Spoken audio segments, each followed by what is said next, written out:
another question someone asked, which is, I wonder, were you aware of your progress?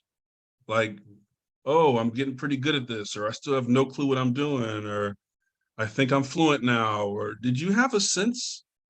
I don't remember having conversations about it, but did you have a sense of where you were? So what I remember is I came to the US and then I started in your class. And then a few months later, I was able to understand pretty well what was going on. Perhaps I couldn't speak it, but I was able to understand very well. And then a few months later, my mom received or we got a notification somehow that she needed to go to the OUSC to get a certification that I was fluent. I probably took a test or something. That's how that's what I remember. So I could tell that I was progressing because of this test and because I could understand, but I wasn't aware, like outside of myself, if what I was saying was clear. I just, from my point of view, I think this is what a lot of kids do, right? From their point of view is, this is how it is, and if you don't understand, I don't know what to tell you. Good luck. Yeah, okay. Well, it's interesting that you mentioned that, because yeah, so the district's expectations of what a kid should be able to do may not always line up with, like, you were still learning. For sure.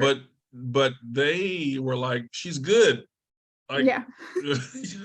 I do remember this because I was like, oh, okay, cool, I'm fluent, 3 months or something like that. And I was like, but I did learn a lot more after it, and I continued, of course, studying until like high school and after, and I was learning something new every day. Yeah.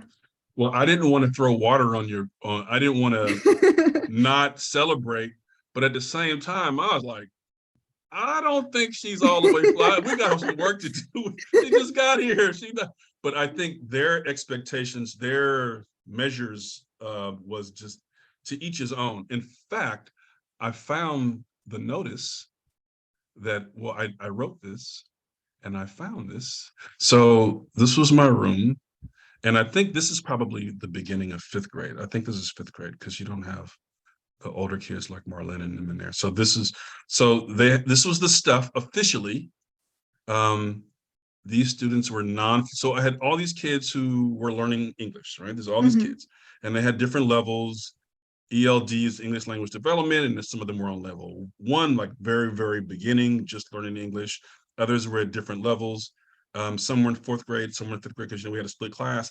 And then we had this, according to the district, EL1 students, level 1 students who were fluent, who had shown that they could, were be fluent. Students who have been speaking English for less than a year, who have already become fluent in this new language. According to the district, the 3 of you had become fluent. So I announced it, and I probably posted it on the wall or something and just celebrated, but we kept on moving. And then they do something called redesignated, which means you're no longer a bilingual. You're no longer in the bilingual program. So you don't get special help and this and that. You don't need it anymore, which, like, whatever. But this is what they were saying. And there were about 10 of you at that point who had gotten that certification. So I posted it, and you guys did all the paperwork, but I kept doing the stuff, like, y'all need help. So anyway, it's interesting that you remember this on your end. On my end, I didn't know about all that, but I just knew they were telling me, hey, congratulations, you got 10 kids who are now redesignated. I was like, yo, get out of here. This kid need help. Interesting. But what did you think about your language development? Did you think you were getting better? Did you think you were fluent? What did you think? And what did your parents think? Well, we only spoke Spanish at home. So when they heard this, they're like, oh, cool. We were so proud of you, cool. But there's no way to actually know, right? Because they're not fluent in the language either. Yeah. And then from my point of view, I just heard, oh, you're fluent. So I was like, oh, that's super cool. I'm super good. But I do remember being able to understand stuff. But as you mentioned, we just kept going and just keeping studying in your class. I was learning a lot more. And I wouldn't say that as soon as this was given, that I stopped learning and I was good to go. I Mhm. had so much more to learn for sure. Yeah, yeah. I'm not sure why I mean, they got their stuff. They got their rules and their processes, so it's Yeah. whatever. Okay, Oh, I'm gonna and show you. Huh? Go oh, ahead. and I do remember you had these big bookshelves with books, and we would like borrow a book and read it and stuff like that. And I do remember like when we had some reading time during Mhm. class that I would often like raise my hand and annoy you to be like, I don't understand this word. What's the saying? Because I still had much to learn, of course. Mhm. It wasn't annoying to me. That's beautiful. Teachers love when students ask those kinds of questions. And we had these books on this shelf called What Every Kid Needs to Know in first grade and second and third, like that.